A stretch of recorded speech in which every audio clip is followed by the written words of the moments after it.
Question 3 is 4 marks. The question gave you this nice shape here, and then they told you AB, this line, and BC, this line, are part of a polygon, and they ask you to find the number of sides of this polygon. Right, from now on, whenever the question asks you to find the number of sides of a polygon, think of the exterior angle. This is important. You see how nice is this handwriting? Okay, so this is, think of the exterior angle. So let's first find this angle, and then we will see how it goes. Now, we know at this point it's 360, isn't it? So we will add these two, and then do 360 minus the sum.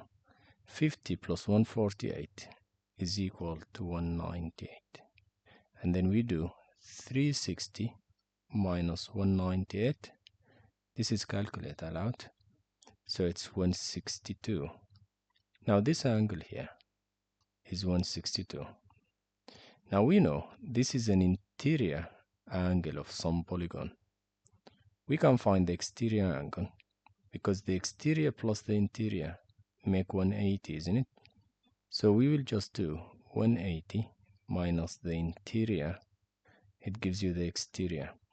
So what's 180 minus 160 is 20, minus 2 is 18. So the exterior angle is 18. If you have the exterior angle, the interior the number of sides, n, is equal to 360 divided by the exterior. Plug this in your calculator, and I think it gives you 20. And that's your final answer. That's your 4 marks. So this nice polygon has 20 sides, and that's 4 marks. You see how easy.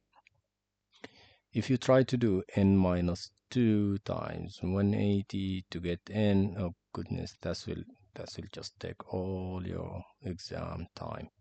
You want the number of sides of a polygon? Find the exterior angle, and then do 360 divided by the exterior angle, and that's your nice answer. Question 4. It looks fun.